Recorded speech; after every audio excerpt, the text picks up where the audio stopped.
You're listening to Ideal Practice, episode number 84. And today we're going to talk about something that most people never talk about. And that is, there are a few reasons why maybe you shouldn't start a private practice. Yeah, let's talk about that. So, stay tuned.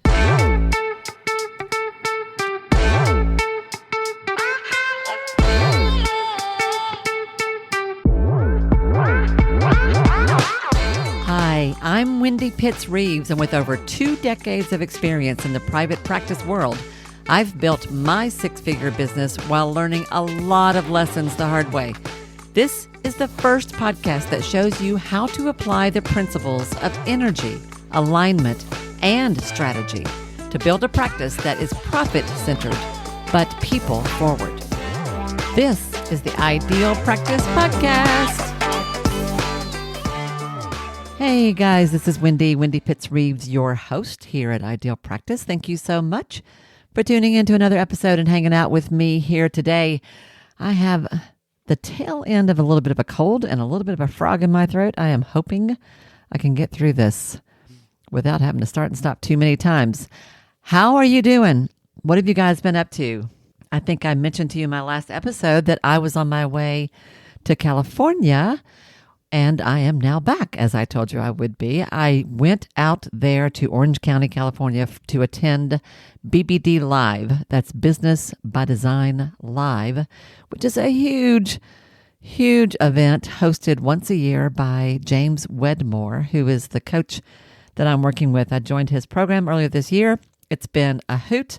I've already learned a ton, which is such a great thing to say when you've been in business as long as I have. There's always, there are always new things to learn. And this has been no different as far as that goes. I will tell you, it was a bit of an adventure just getting there and getting back. For one thing, it's a big city. There's a lot of traffic. There's a lot of stuff happening there. And this was a really big event. But and it was fun. It was super high energy, lots of really moving stories that folks shared. It is always so cool to go to something like this because you will meet people that you are meant to meet, which definitely happened for me. I met some of the most lovely people who I may be talking about as well along the way. But you also had some funny things happen. So one of the funny things that happened for me that I think was happening to a few other folks.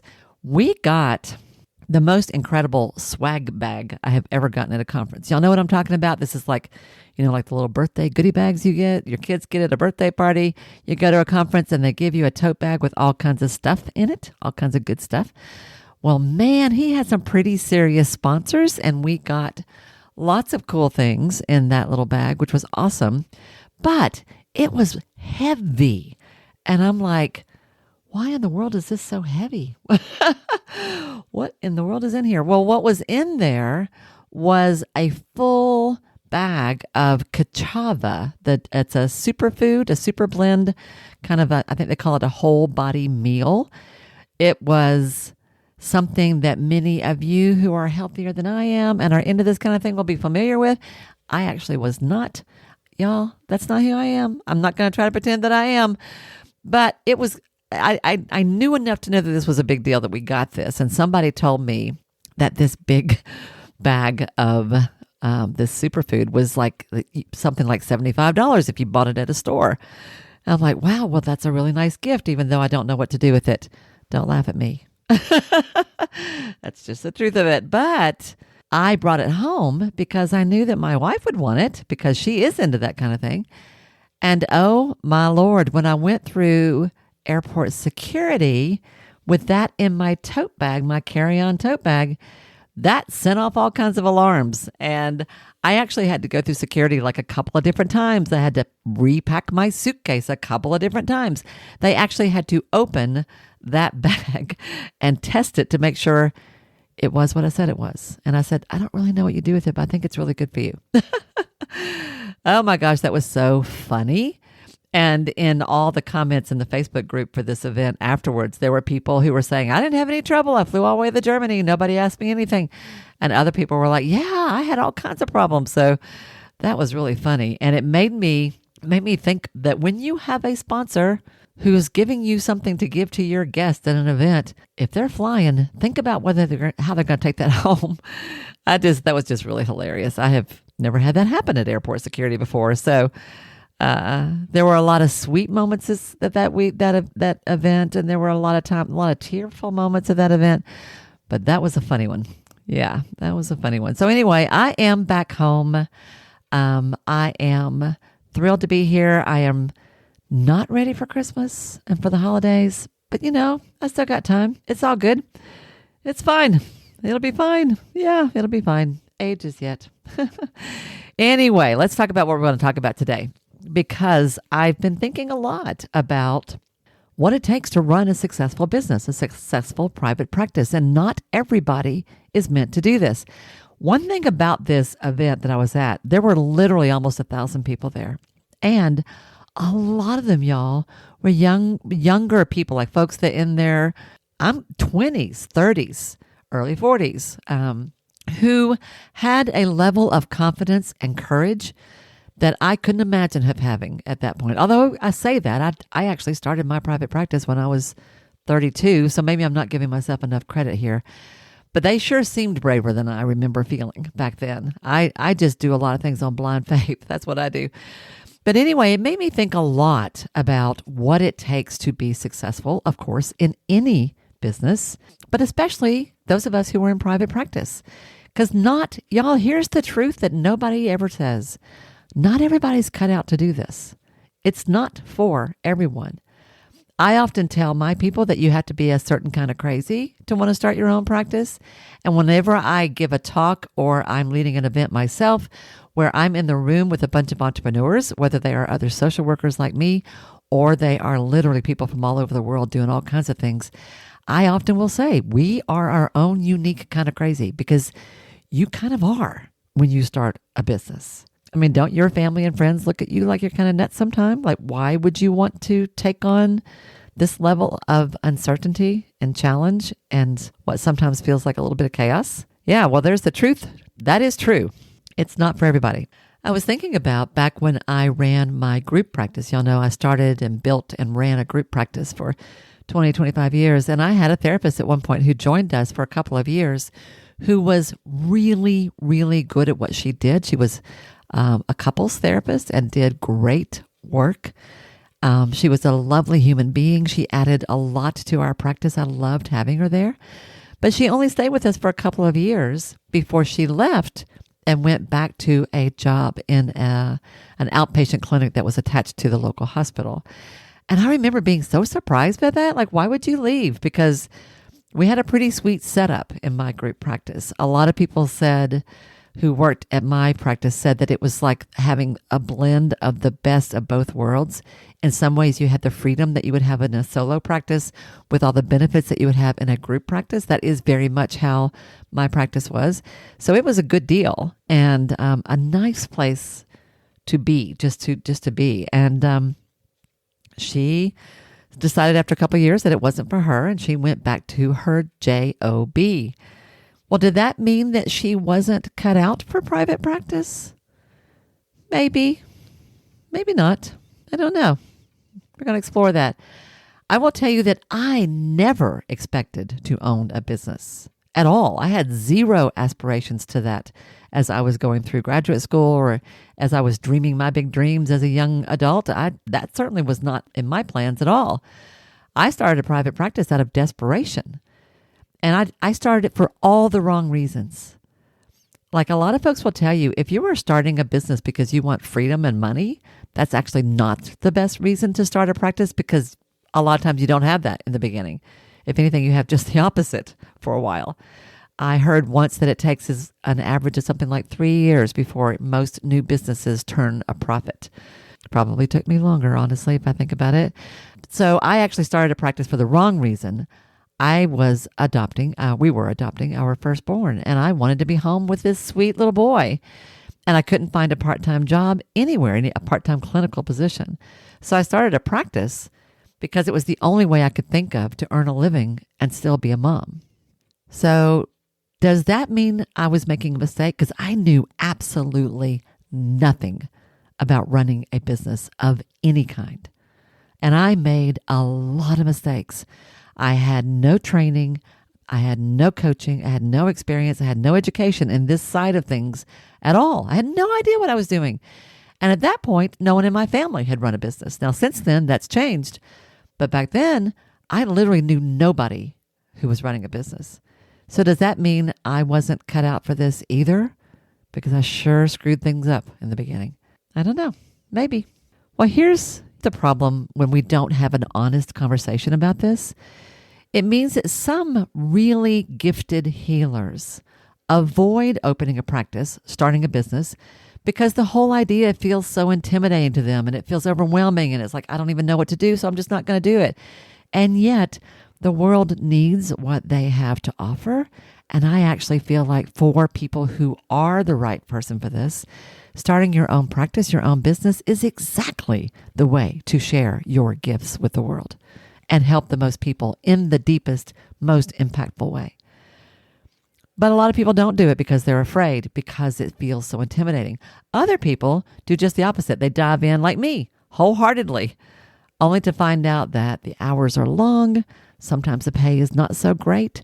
The responsibility is actually pretty huge, especially if you work in mental health or any kind of health-related kind of field.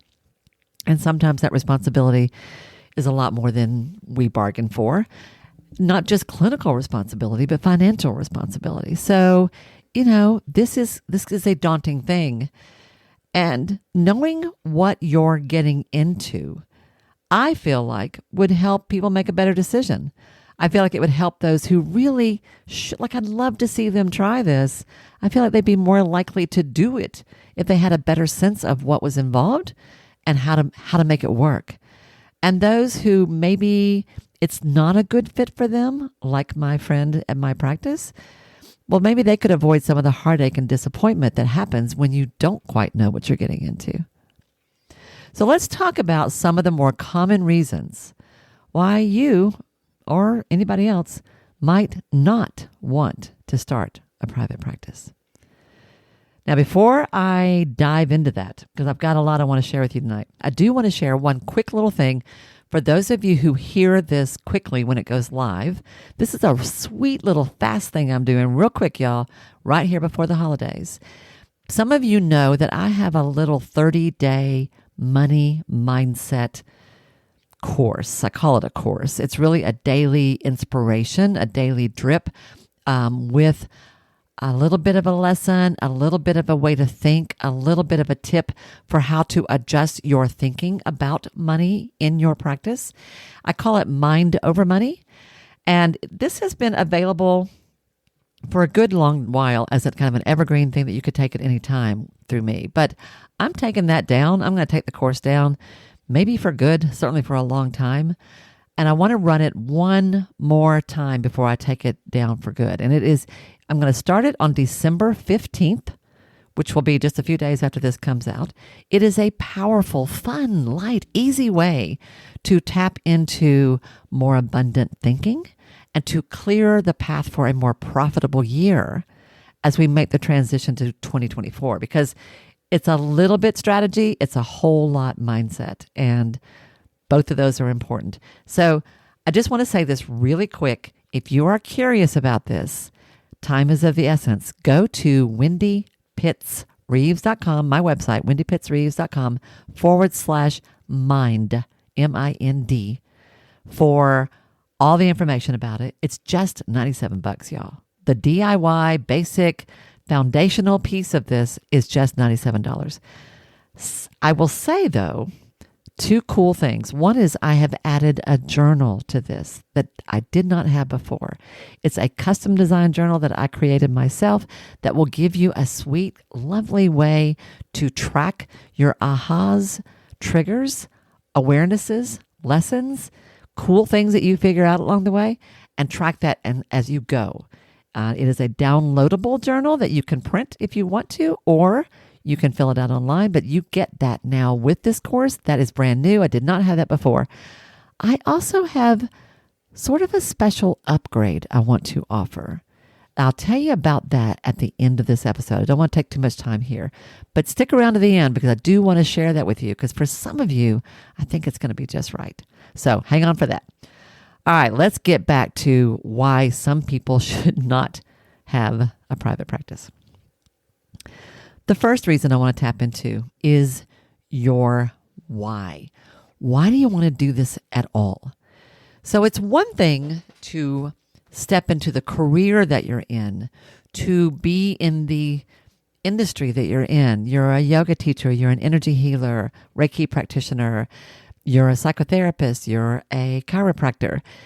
There's a reason why you were drawn to that work, that beautiful, special, important work that you have spent thousands of dollars and lots of time getting trained in, specialized in, experienced in. It's one thing to be drawn to the work. It's a whole nother thing to be a business owner. One of the big shifts that happens for a lot of the folks that I work with as a coach is they will tell me that they start thinking as a business owner for the first time ever. I'm just a therapist. I'm just a Reiki master. No, you're not. Not when you start a practice. You are now a CEO of your own show. And learning how to think like a business owner is an entirely different set of skills. It's totally learnable. Anybody can learn this. I am living proof of that. But I want to ask you, why do you want to own a business? Why do you want to be in charge of a private practice? Why do you want to, not just why do you want to be the healer that you already are? Why do you want to own a business? I think it's important to get clear about that and to have a sense about that before you dive in, because this is not for the faint of heart, y'all. The second thing I want you to think about, one of the mistakes I see, is when people start a private practice and they say, I just want to help everybody. When you don't know who you serve or why you want to serve them in this way, that's going to make things harder for you. Now, this is something you can figure out. And in fact, it is one of the first things I think you need to figure out when you are launching your practice or just trying to take it to the next level. That is, who are your people? Who do you want to serve and why? And why do you want to do it this way? If you tell me I can help anybody, I'm going to push back on that. Really? Anybody? Kids and adults, couples and singles, whole families, elderly, caregivers, teenagers, 3-year-olds, heavy, like big T trauma, little T trauma, physical problems. Like, really? You can serve everybody? Addiction, serious psychological issues, serious physical issues. Let's just say maybe you can. Even if you can, that doesn't mean that's going to be a smart move for you as a business owner. I encourage you to get a little bit more granular, a little more specific about who you want to serve and why. For example, one of the things when I first went into this line of work is I wanted to work with full families especially who had teenagers. That in the beginning was what I wanted to do because I didn't think anybody was doing that. And not everybody wanted to work with kids at all. But I felt like somebody needed to work with the whole kit and caboodle. So that was a big part of the draw when I first started to practice, that in terms of who I wanted to serve. Now that has changed over the years, but that's where I started. Who are your people? If you don't know, or if you think it's everybody, that's a mistake. I encourage you to narrow that down a little bit. The third reason why you may not want to start a practice or may not be ready is you don't really know exactly what you want to do with those people. How are you going to serve them? What kind of service are you going to offer? And what's it going to be structured like? How often will you see them? For how much time? Where will you see them? What are you going to do when difficult situations come up? How are you going to handle those things? Are you ready for the responsibility that comes when you are the person responsible for this person's care? That was a huge responsibility when I started to practice. I remember, in fact, I had one of my best friends that worked at the psychiatric hospital that I worked at. when we were talking about this in the early days, she said that she would never want to be in private practice because she didn't want to have what she felt was that much responsibility for someone else's life. Well, that's a tricky way to think about that. And I don't feel like I am responsible for someone else's life. In fact, I know better. I'm not. In fact, I can't be, even if I wanted to be.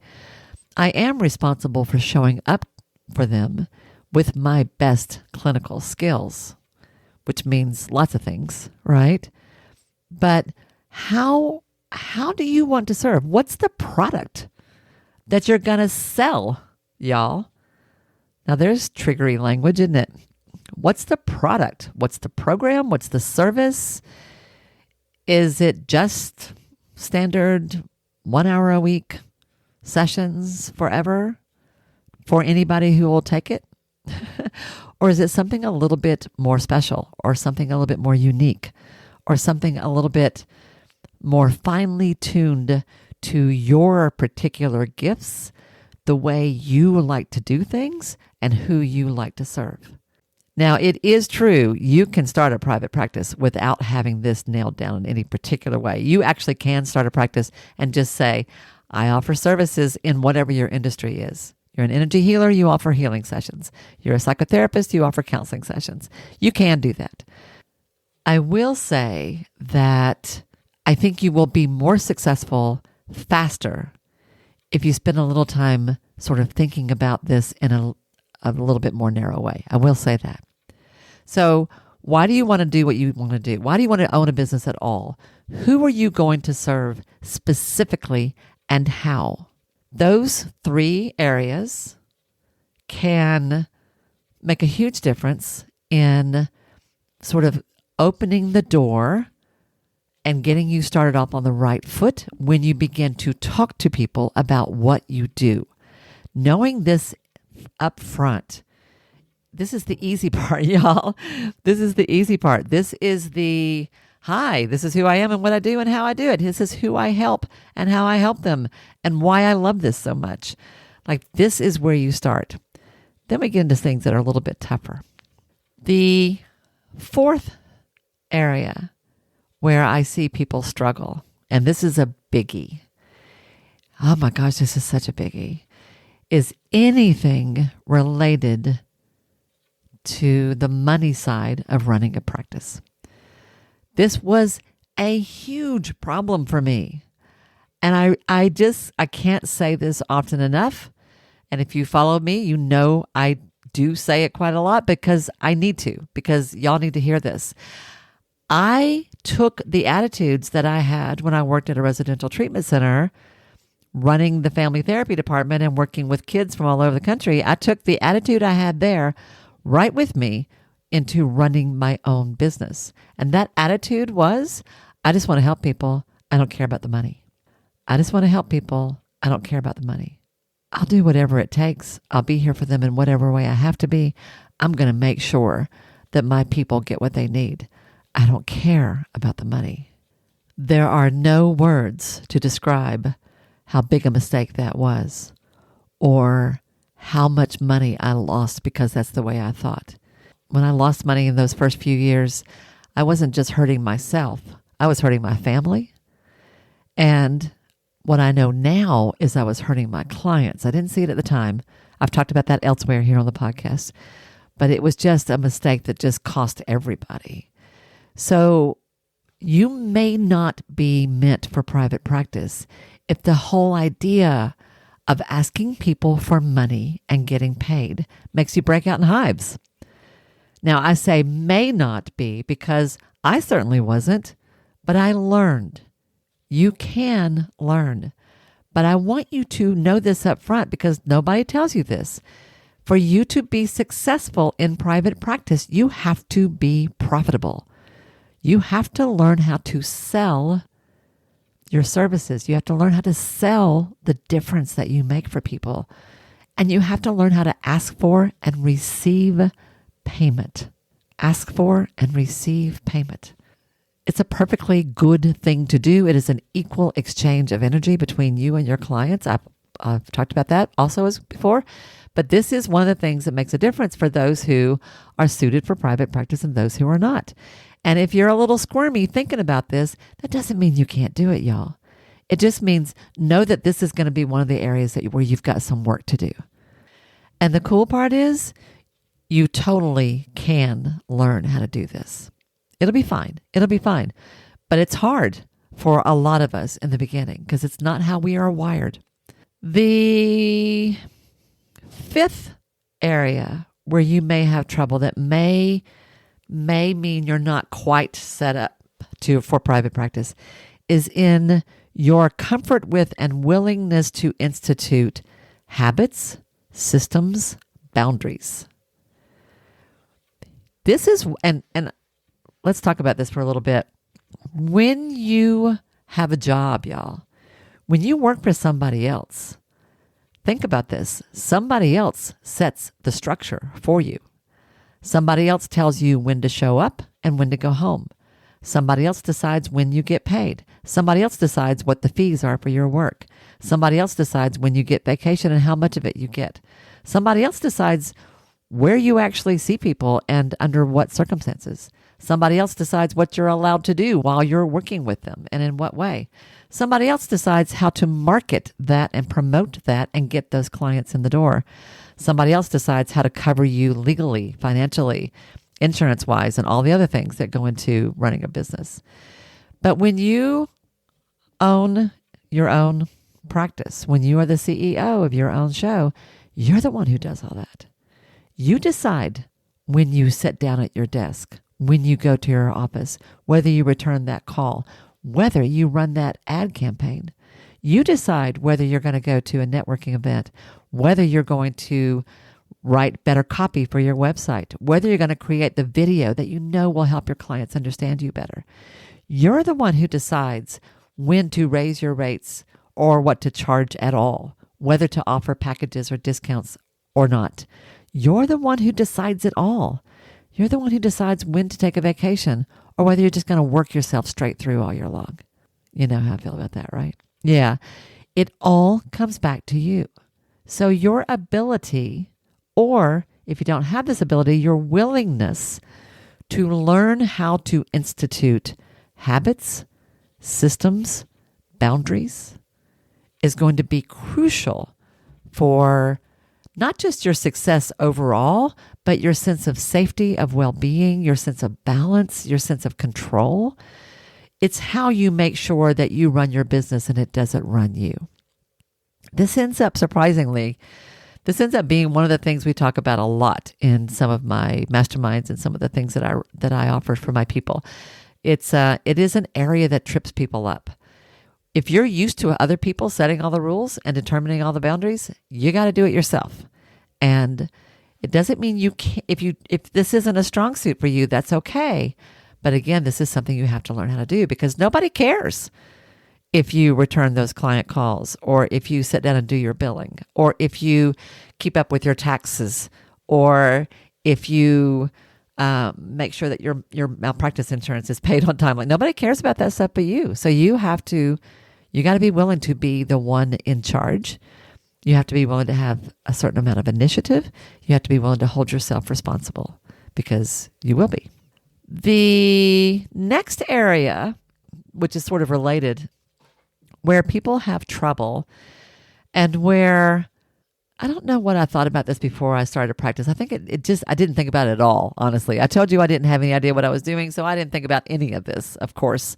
I thought all I needed was an office space. As soon as I could find somebody who would rent me their office for a few hours a week, all I had to do was tell a few people I was open for business and it would just happen. I was wrong about that. But one of the things you have to learn to do, and I'm speaking to my introverts out there, is you have to learn how to promote your practice. You do have to learn how to market your services. And for those of you who instantly cringe at that, let me just say, learning how to market just means learning how to serve. Really good, healthy marketing that is in alignment with your value system and in alignment with who you are as a practice owner and as a clinician. Really good marketing is just a rich, healthy way to connect with the people who need you the most and make sure they understand that you can help them. And like, what's wrong with that? That's a good thing, right? That's a really good thing. But it can kind of freak you out a little bit if you're a little shy, if you are used to being in the background, if you are not someone who wants to be in the spotlight, if you, like so many of us, just want to sit in your office behind a closed door and talk to one person at a time all day long and just help people. Because y'all, your practice isn't going to work if nobody knows it exists. The people who need you the most, your future clients who desperately need the help that you can provide, they're not going to find you if they don't even know you're there, or they don't understand what you do, or they don't know how to hire you, or they don't know what you charge, and they don't understand that there are lots of different ways they can make that work. Like marketing, promoting your practice is part of running a private practice. And you got to find some level of comfort with that. Be willing to grow into it. It doesn't have to come natural. It's fine. But it is something you have to do. You've got to be willing to be seen so that your ideal clients who need you can see you. Yeah.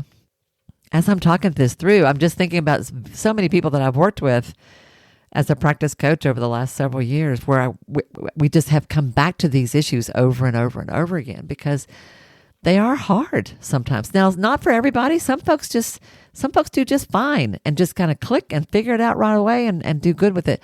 But for a lot of this kind of goes against the grain. And this is why I wanted to talk about it, because when you decide to run a business, these are some of the things you got to learn how to do. The last one I want to talk about is the one that I feel like is most important of all of them. And that is running a private practice, running a small business of any kind, y'all, will show your stuff like nobody's business. It will stir the pot. It will trigger you. You will see your habits. You will see some of the things that you do that are self-sabotage. You will run into yourself over and over and over again. I often say that there's nothing like running a business to show you why you need to be in therapy. Oh, Lord, that's so funny, but it is true. It is true. And often some of the coaching work that I do or have done as a coachee, whether I've been on the receiving end or on the coaching end, often feels like therapy because it is so often that we run into ourselves. Your mindset, your point of view, your perspective on your work, the stories that you tell yourself, the way you interpret what happens in your practice is extremely important and will have a huge role to play in your success. And I'm going to tell you, mindset is tricky. Even when I think, I'm pretty positive, I'm pretty confident, I feel pretty good about the future, I feel like I'm an abundant thinker, I sort of come from that place, I still catch myself in subtle ways screwing that up or using language that does not actually help me, or telling myself a story about something that when I catch it, I realize is doing nothing but holding me back or helping me to shrink instead of expand. For you to go into a private practice and own a business, you've got to be someone who is willing to do the personal growth work as well.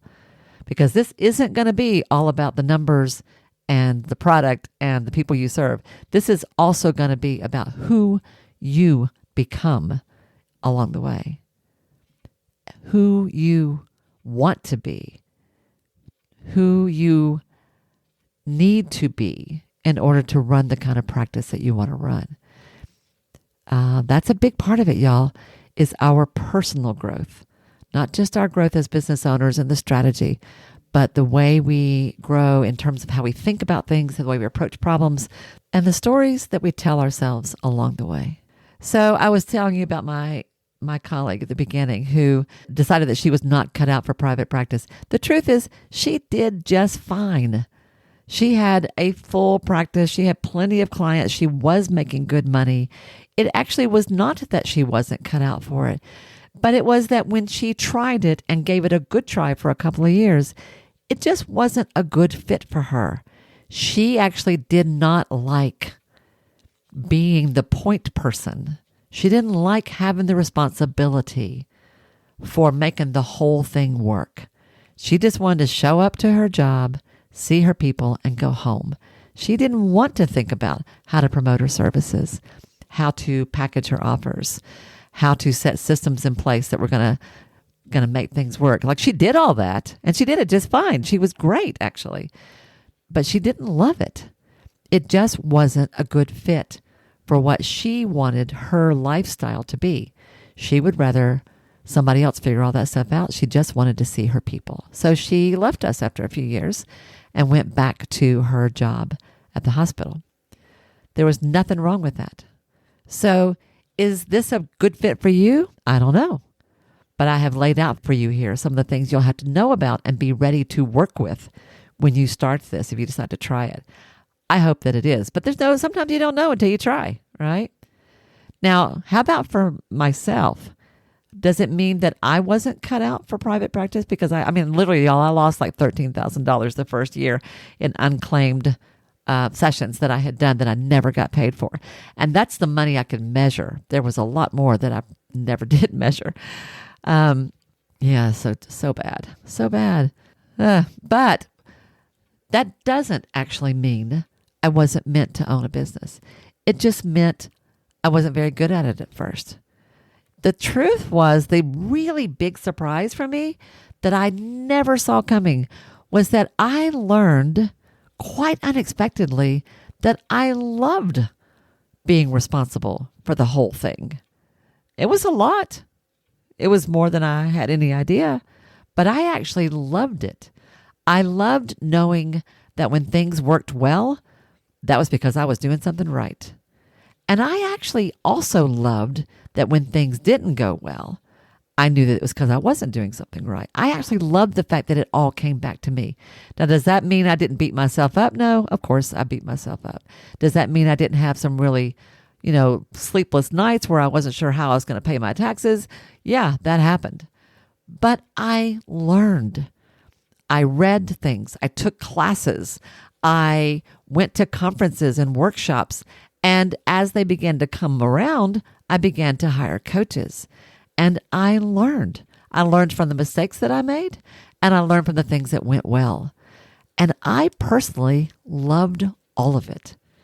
I loved having the freedom to try things because it's all R&D. It's all research and development. I loved that if I wanted to try a group for adolescent girls, I could do that. And if it worked, great. And if it didn't, okay. I loved that when I wanted to try an adventure-based business for women, I could do that. And if it worked, great. And if it didn't, okay. I loved having the freedom to explore different ways of serving, explore different ways of earning an income, explore different ways of showing up for my people. I really loved all of that. So I just didn't know how in the beginning. So I had a lot to learn. But I did learn. And so can you.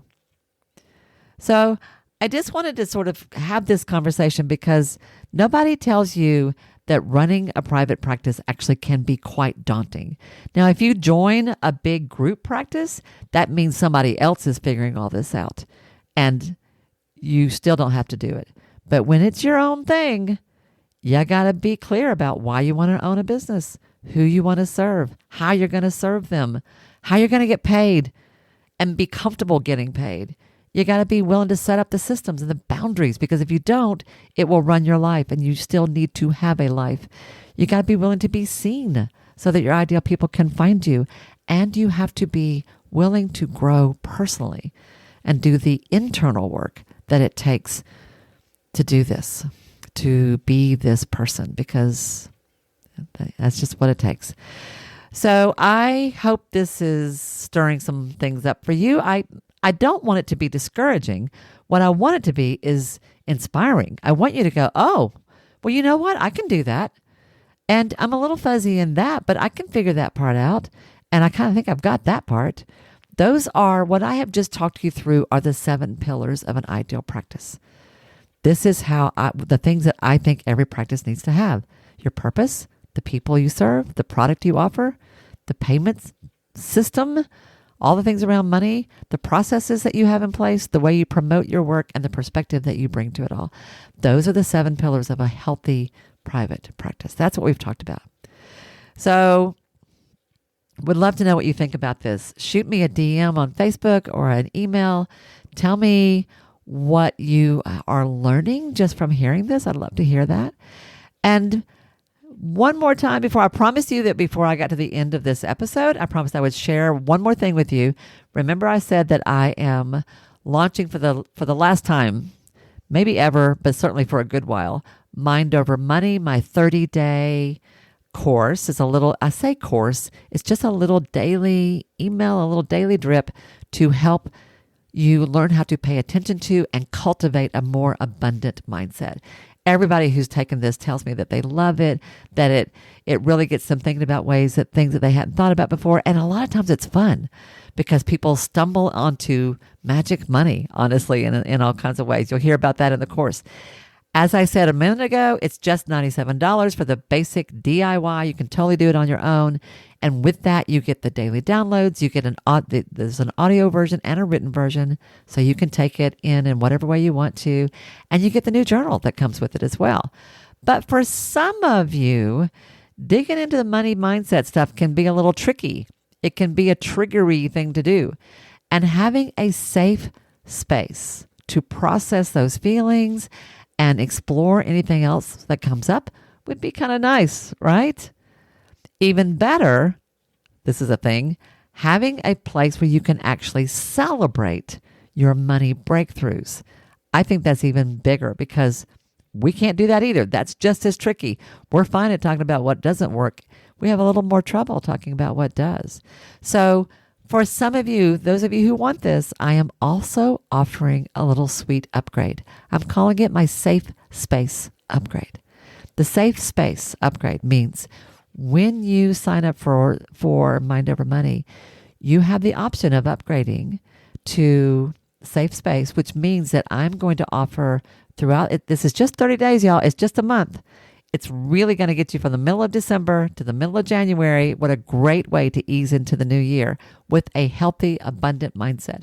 But I'm going to host 3 live calls over the course of that month. And I've got this, but they're all just for 1 hour over the lunch hour on Eastern time. I've got the dates for that listed on the registration page. I don't remember what they are right now, but they're in there. If you would like to have an option to actually talk to me and to be part of a small group of folks who are going through this together and want to kind of talk about what they're getting out of it along the way, I totally invite you to choose that upgrade. That's $197, which gets you access to me for those 3 calls. That's new. I don't usually do that, but I thought I would offer that this time because I know from the past experience that this stirs things up because that's kind of how it is. So go check that out. You go to wendypittsreeves.com/mind and do that before I take it down for good. The doors are open for this through Wednesday, December the 13th. And we started on December the 15th. And that's it. This is a quick, easy thing I want to do. So I just wanted to offer that for any of you who would like to cultivate a more abundant mindset as we go into 2024. All right. I talked a long time today. That was a lot, but I really wanted to kind of lay all that out for you because not everybody is cut out for private practice. And some of you who think you're not, yeah, you are. This just tells you what you got to learn. And it's doable. I'm living proof, and so are all of my clients. So that's what I got for you today. I hope you have a great week, everybody. And I will see you next week, right here on the Ideal Practice Podcast. Bye now.